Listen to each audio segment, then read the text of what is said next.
Hello and welcome to the MBOM podcast, where you'll learn to master the business of yoga. MBOM is a proud part of the Wander Barn Podcast Network, and I'm your host, Amanda Kingsmith.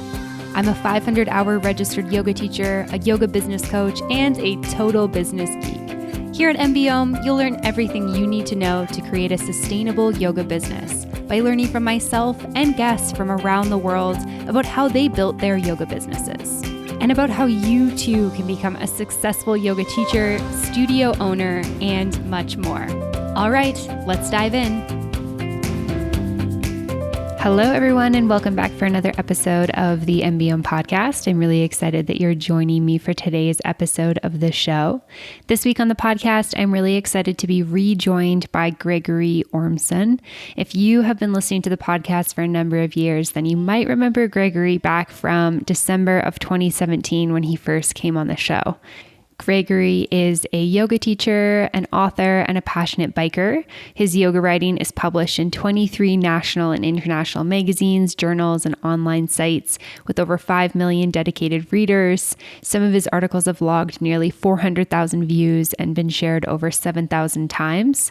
And he's known in his community as Motorcycling Yogi G, which I love. He has taught yoga for bikers since 2017 at Superstition Harley Davidson, which is the only dealership in the country to hold yoga classes in its facilities. And when he came on the podcast back in 2017, he was offering this really, really unique niche. It was pretty new at that point, and he came on to share his business and what he was doing. And he's back today to share how things have been going, what he's learned through his career, as well as a little bit about his new published book, Yoga Song. So we're catching up with Gregory. We're hearing about how things are going. He's sharing some really good pieces of wisdom and lessons and so much good stuff. So I hope that you really enjoy this episode. This episode of the podcast is sponsored by Offering Tree. Offering Tree is my one-stop shop for all things yoga business. They offer, ways to schedule yoga classes, memberships, courses, and so much more. So you guys definitely need to check them out. And to do that, you can head on over to offeringtree.com/MBOM. They've also got some new cool stuff on the go for you studio owners out there. So I'll tell you a little bit more about that a little later on. But for now, let's get into the show. All right, without further ado, here is Gregory. Welcome to the podcast today, Gregory. I'm really excited to have you here with me today. Hi, Amanda, and thank you. Good to hear you again. Yeah, I'm excited for this conversation. So we chatted pretty much 5 years to the day at this point. We were talking in December of 2017. So very, very close timing. And I was in Mexico City at that point. It was the first time I lived in Mexico. You were in Arizona.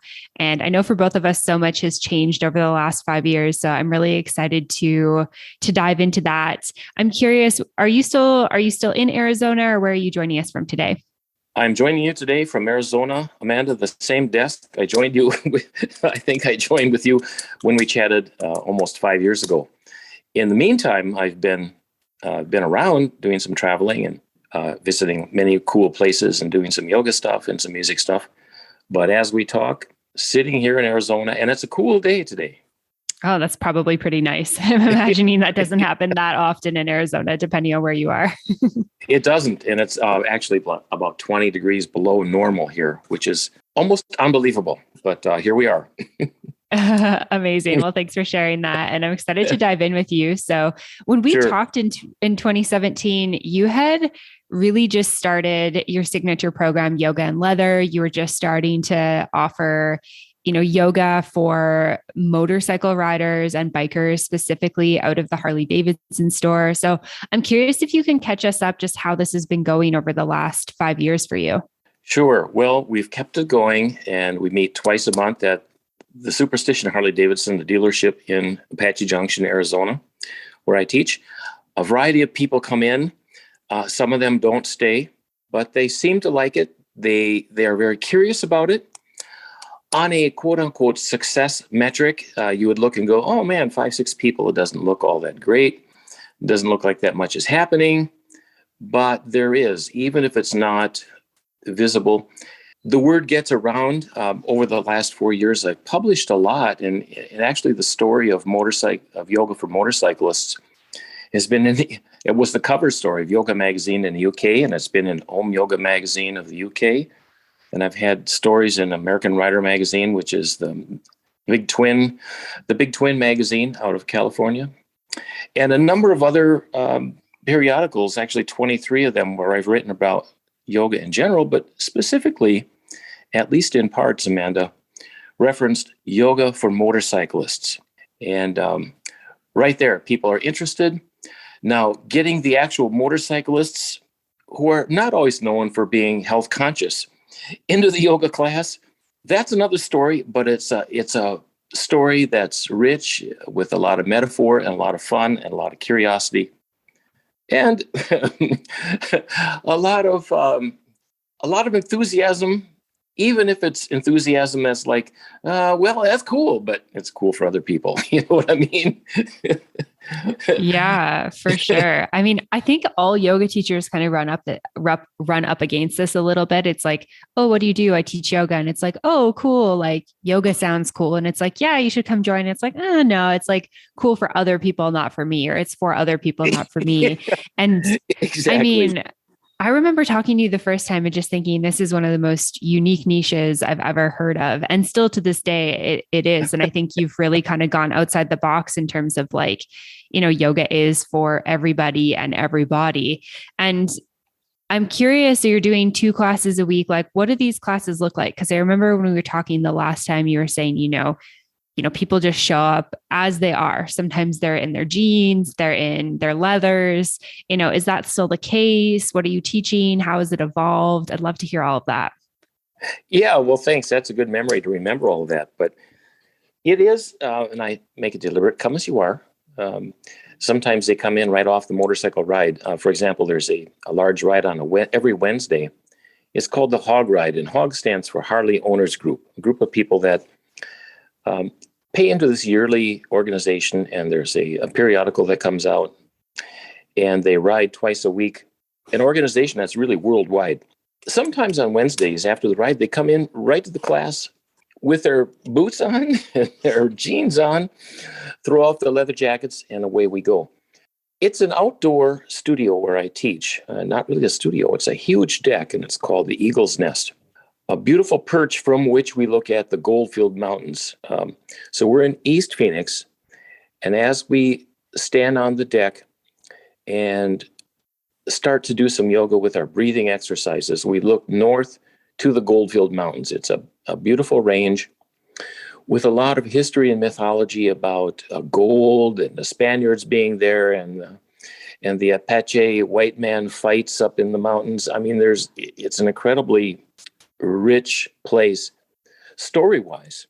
And it's a beautiful spot. The sun is setting then to our left, the west. And as the sun sets, and it's usually quite warm, probably like you are in Mexico, the breeze comes in from the west, southwest. So we practice for 50 minutes normally with a lot of breath and some movement. Most of it is easy. Some of it is, there's 2 or 3 poses only that I'll put much pressure on people or have them put pressure on themselves, I should say, because they're hard sometimes. And then as we slow down and melt into the moment with breath focus, the sun is setting at about 5:30 in the west. The breeze is blowing and the people are laying on their backs. The motorcycles are rumbling down below. And I mean, they're really rumbling. Mm-hmm. And people might think, man, how can you do Shavasana in a situation like that? When you got motorcycles rumbling below and they're not just loud, they shake the foundations of the deck. They actually do. And motorcyclists have a penchant for revving the engine too. It's called opening the throat, rum, rum. So as they're down below, revving these engines, sometimes I might be up above playing a couple of soft licks on the sitar. And so you've got this situation where they're consciously breathing the sun, the wind, the motorcycles blow, the ping from the sitar. And all of this comes together to create, I think, for them, an experience that's memorable, even if they don't want to come back and keep doing it over and over and over, because it's effort, it's work, it's scheduling, it's time, it's commitment, it's discipline. And yet, for the people that do, one of them described it like this. He said, I felt like I had an out-of-body experience. Because the motorcycle, and your listeners might think of this, the motorcycle can be a disrupting, loud, kind of aggravating sound. And when you're in the car, maybe the windows are open and the motorcycle rips by you at 67 miles an hour, it is kind of aggravating. But these people love the sound of the motor. It soothes them. They're connected to the sound. It's the voice or the song of the Harley. And what I've tried to do in all of my work, writing and with music and with Harley riding and with yoga teaching, is find the connection to this song that is sung by the motorcyclist, is sung by the motorcycle, is sung by the yoga as a discipline in and of itself, and the song that is sung by the yogi. And I call it breath. Breath is yoga's song, and everybody can sing that song.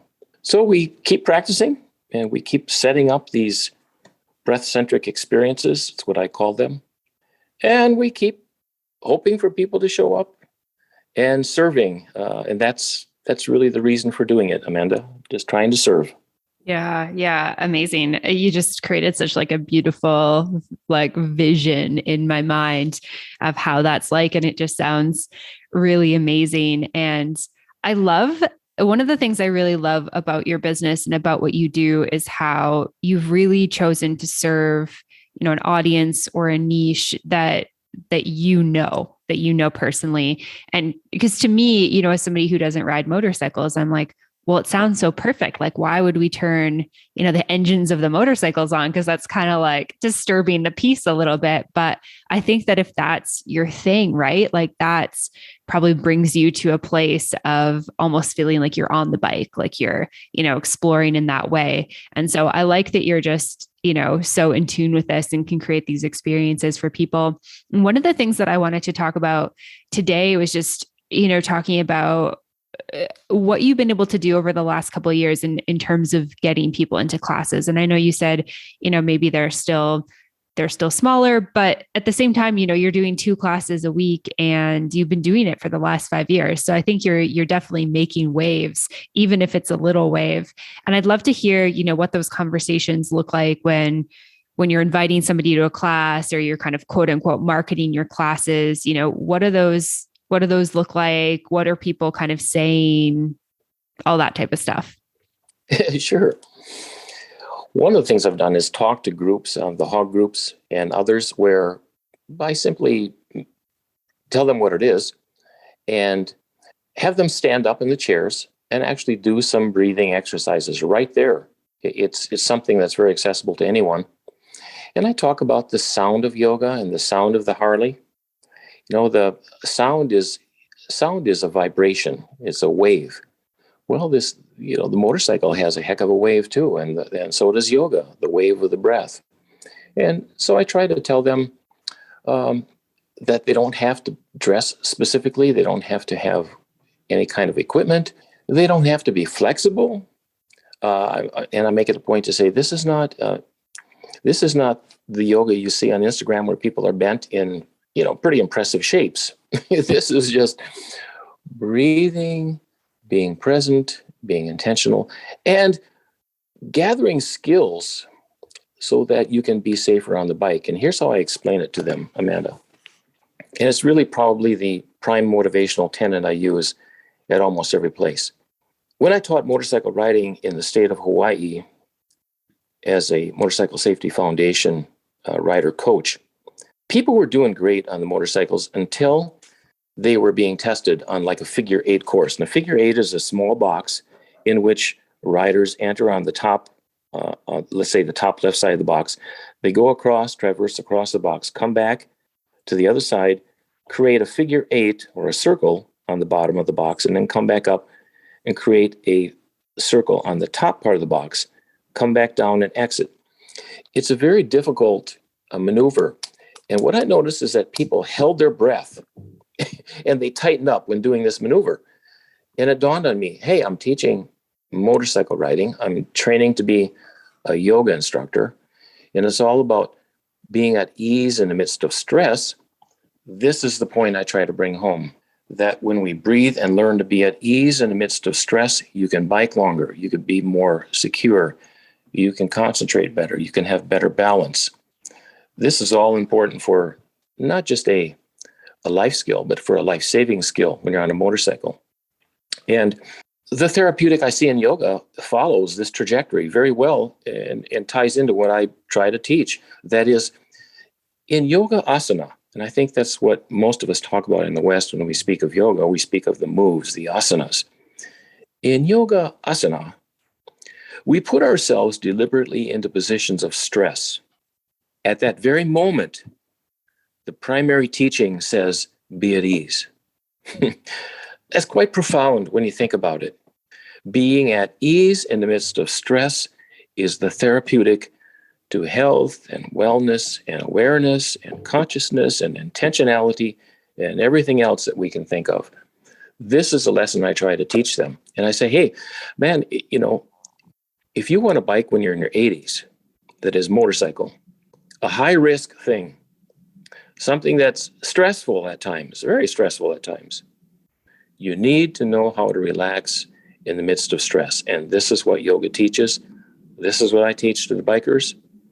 And I think this notion of longevity in the saddle, or keeping your, as they say in motorcycle jargon, keeping your butts on your putts. if they want to keep their butts on their putts into their 80s, it's time to start learning skills now that will help you to do that. And this is really the whole ideology of my Yoga for Motorcyclists program. Hey friends, we're just taking a quick little break from the episode to talk about Offering Tree. Offering Tree is an all-in-one software for your business, one website and one place for everything. You can host your membership, on-demand library, class schedule, emails, blog posts, and take easy payments all in one spot. As a public benefit company, Offering Tree is helping you first, and they've tried their best to keep their costs as low as possible. They've bundled a ton of value into their Essentials plan with no hidden costs or fees. On top of that, Offering Tree is super, super easy to use, which is one of the main reasons that I love working with them and love recommending them for you, yoga teachers. The step-by-step process for setting up your site makes it easy to design something unique in just 30 minutes. Offering Tree's unlimited page builder gives you endless possibilities for business growth. Updating your site is simple and straightforward. Got a workshop or course that you only run once a year? Design a page for it and simply unpublish the page until you need it again. And when you reach out to support, you'll be able to talk to a real person. Their world-class support team is here to help.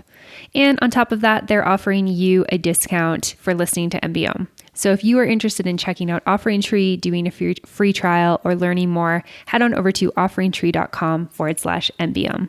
All right, now back to the episode.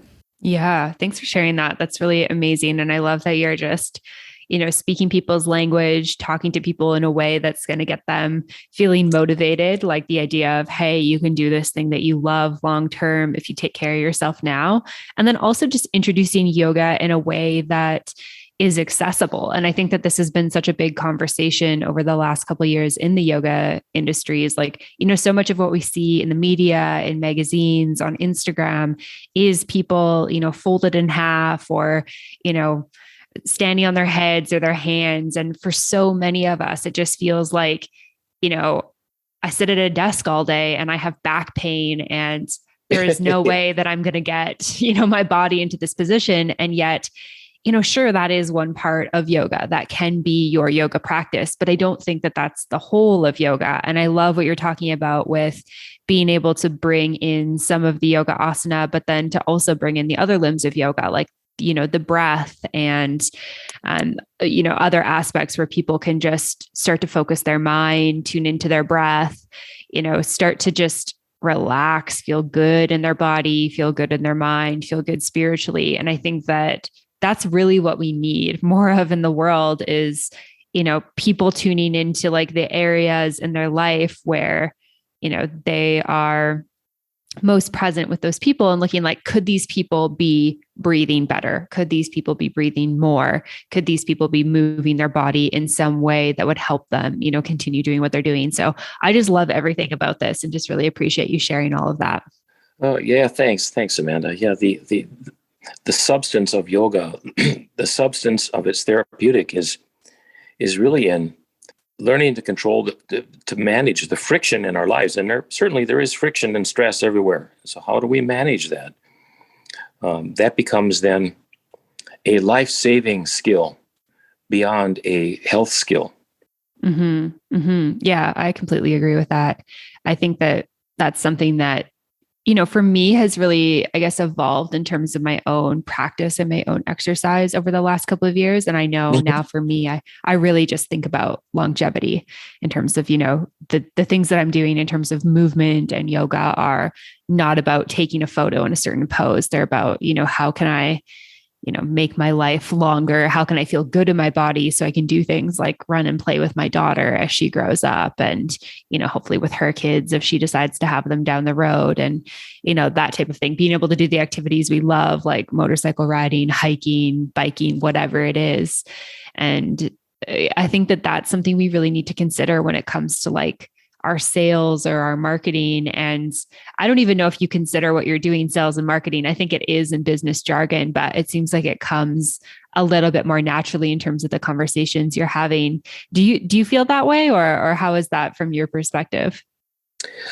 I do. I think that my approach, Amanda, with individuals is always very specific to that conversation I'm having in the moment. And I guess when I think about the kind of leader that I've been in my career in the past, before yoga even, and even now in yoga, I consider myself more an inspirational leader rather than kind of a perspirational leader or perspirational leader. Is that the right way to say it? When you sweat, perspire, perspire. I think so. Yeah, I think so. I think so.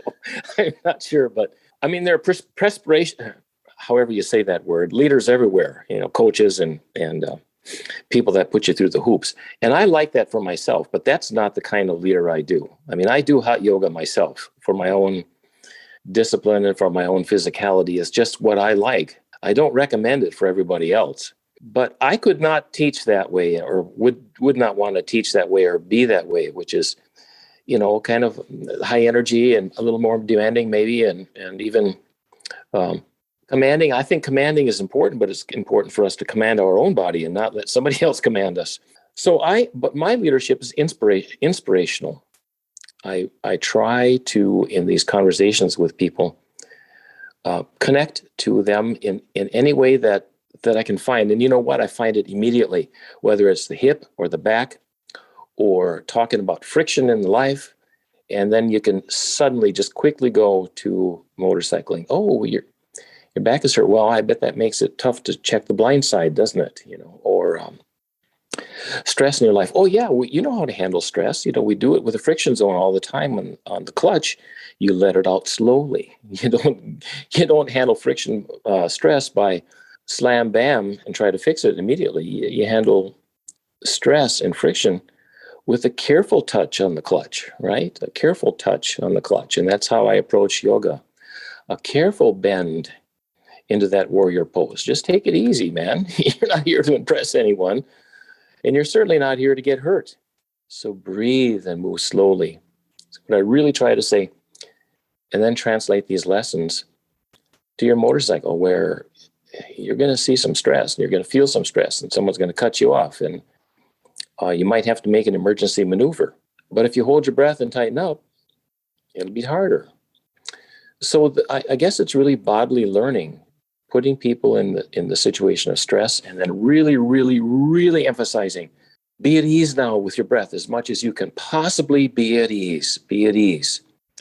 And if we teach that enough over time, I know from my own experience, the body does that in the midst of stress. When it's easy to tighten up, we go, oh, relax instead. Even driving a car, Amanda, sometimes I find myself, gripping the wheel a little tight. And I'm like, oh God, Greg, be aware now, settle down, relax, loosen your grip a little bit. I mean, I think it's important to have a grip on life, but not a stranglehold, right? And so just let go a little bit, Greg. So I try to talk like something like that to people and adjust the language at all times to kind of where they are at.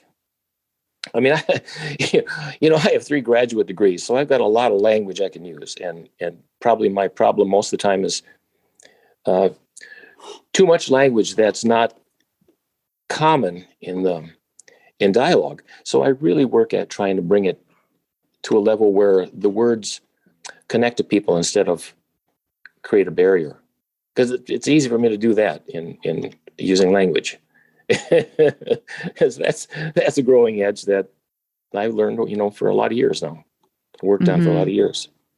Yeah. Yeah. Thank you for sharing all of that. And yeah, I think that all of that is really important and is just, for anyone who's listening, I'm assuming most people probably don't work with motorcycle riders, but applying what you're talking about to their own niche, like really understanding who your people are and how you can serve them and how you can help them and having conversations with them. And I really like this sort of reframing of the idea of quote unquote sales or marketing as, I'm serving people with yoga. I'm helping them feel better in their bodies. I'm helping them learn to breathe better and to have those moments. And I have them too. I mean, I'm human where, I realize I'm gripping the steering wheel really tight while I'm driving, or for me, it's like a lot of jaw tension. Like I'll realize all of a sudden that I'm like clenching my jaw. And as soon as I can relax that and relax my mouth, it's like my face relaxes, my shoulders relax. It's like the tension kind of leaves my body.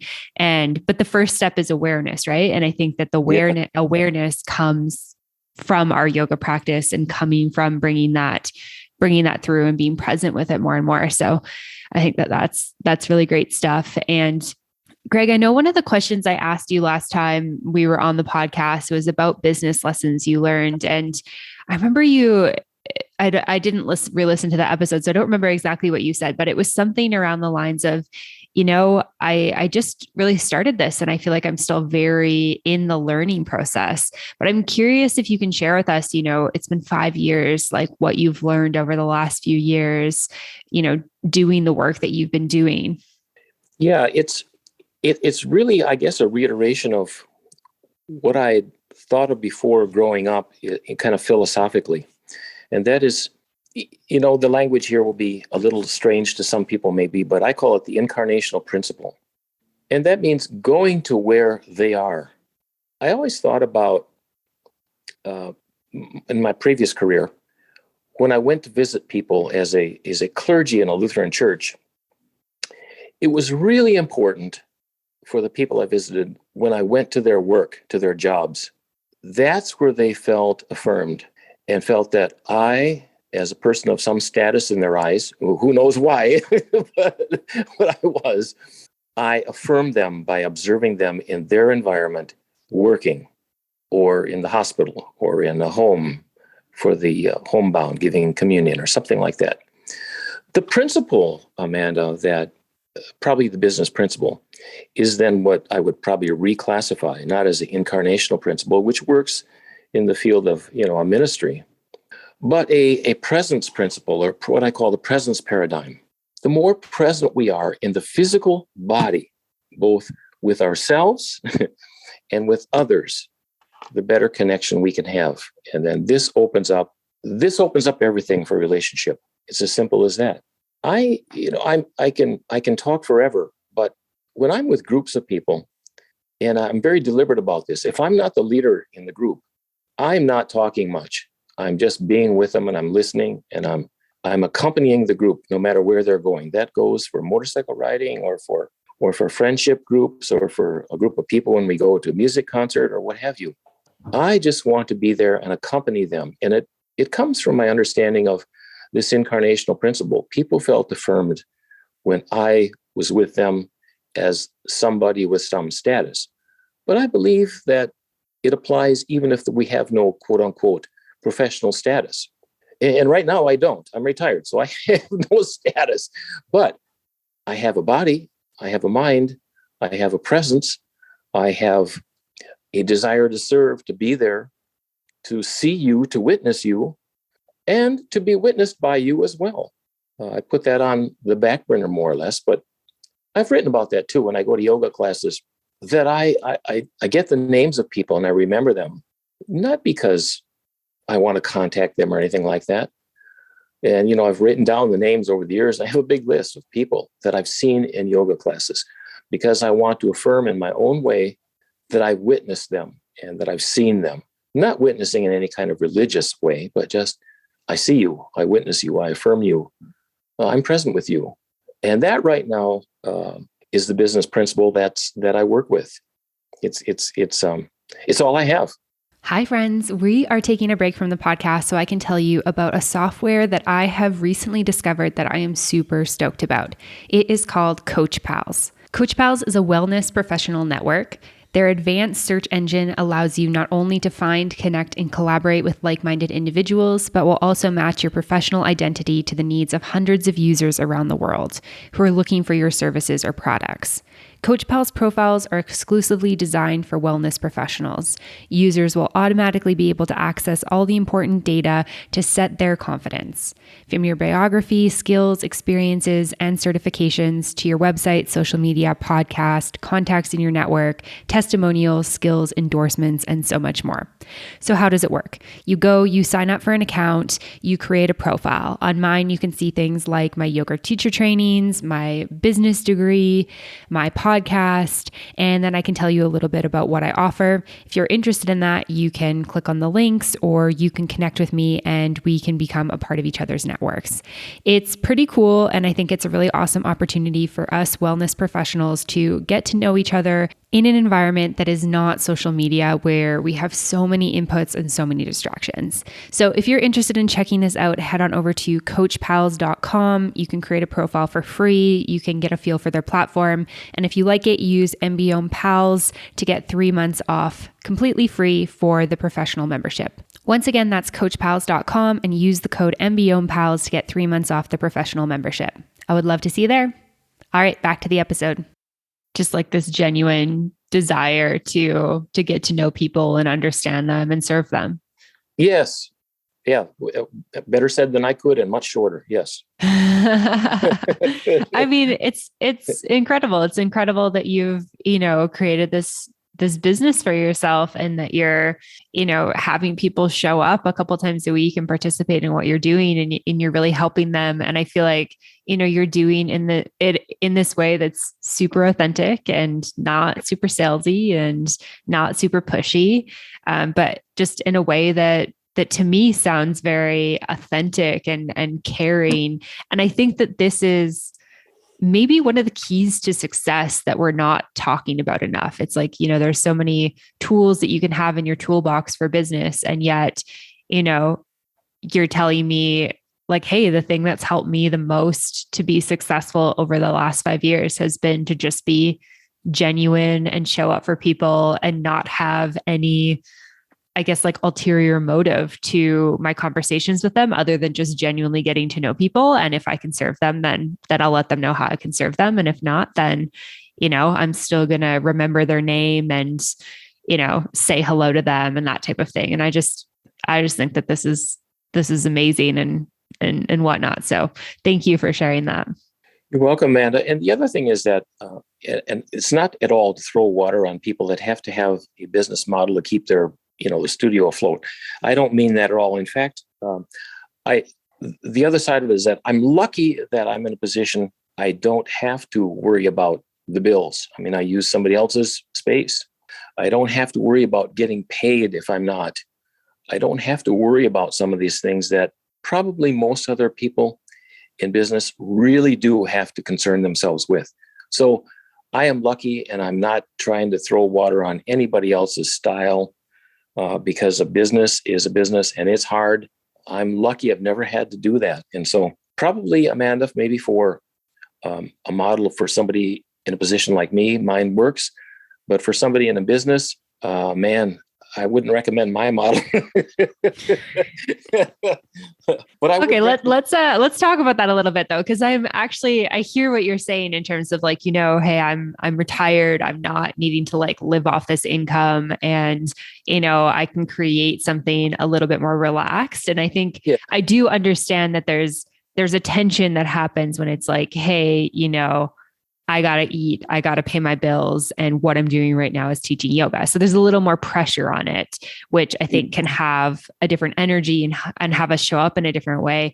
But I also think there's something really amazing about just showing up as you and, having conversations with people, finding out their name, learning a bit about them. And then, if there's something you can offer them, you can mention it there. And that's, this kind of more authentic way of creating a business than maybe some of the other strategies that I teach or that we talk about on the show, where it's like, hey, you need to have a website and, have an email list and have a plan with everything and execute on social media X times a week.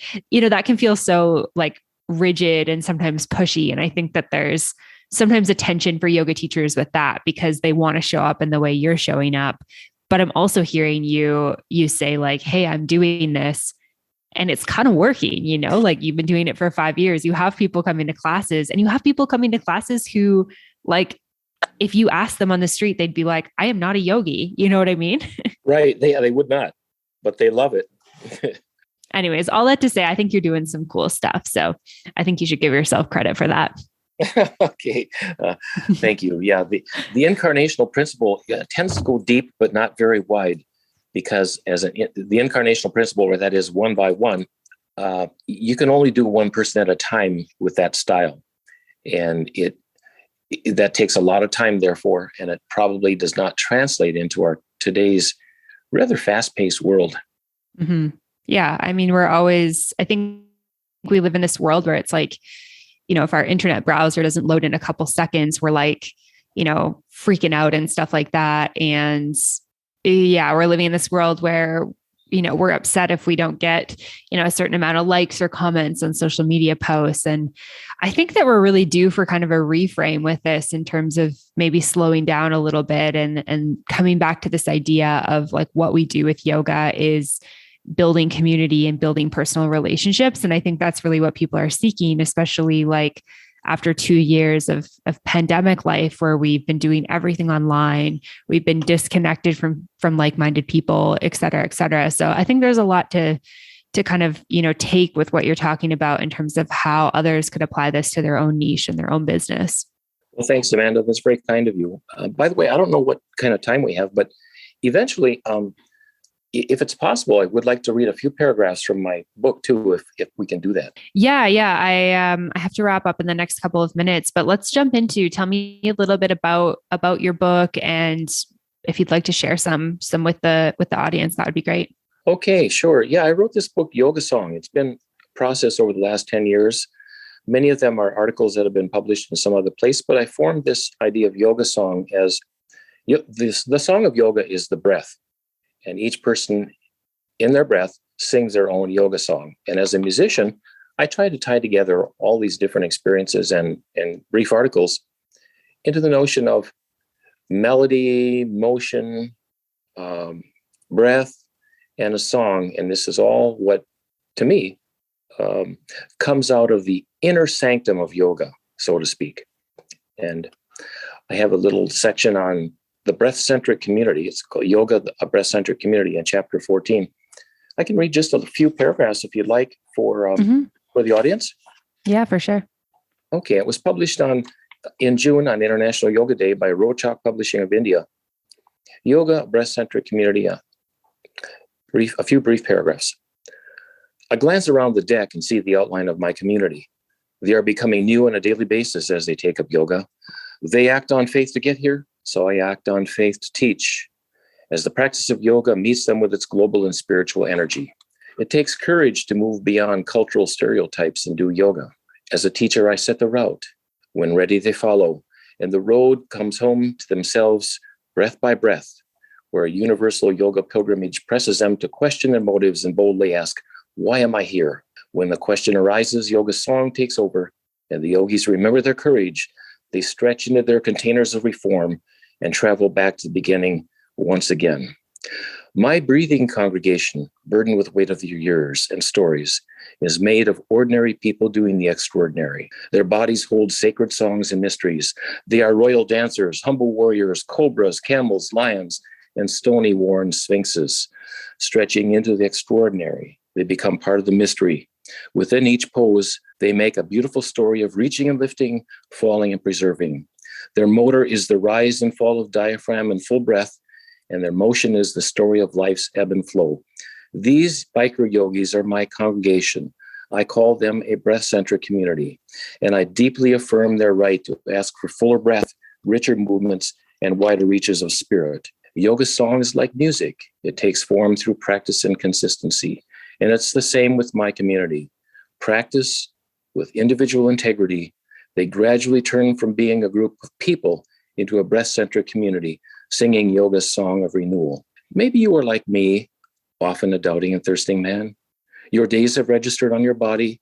Your spirit is tired. Maybe today you don't want to do what life asks you, but you hear yoga singing songs that flow like water from a clear blue mountain stream. Beside you, a thirsty man is dipping his cup into the spring. I raise a glass and drink. Would you like some? Beautiful. So thank you, Amanda. In my text, I what I call these are lyrical narrative in 23 vignettes. And thank you for allowing me to read a few paragraphs. Yeah, no, that was really beautiful. I really appreciate you sharing that with us. And can you share where people can go to find that if they want to read more, if they want to check it out?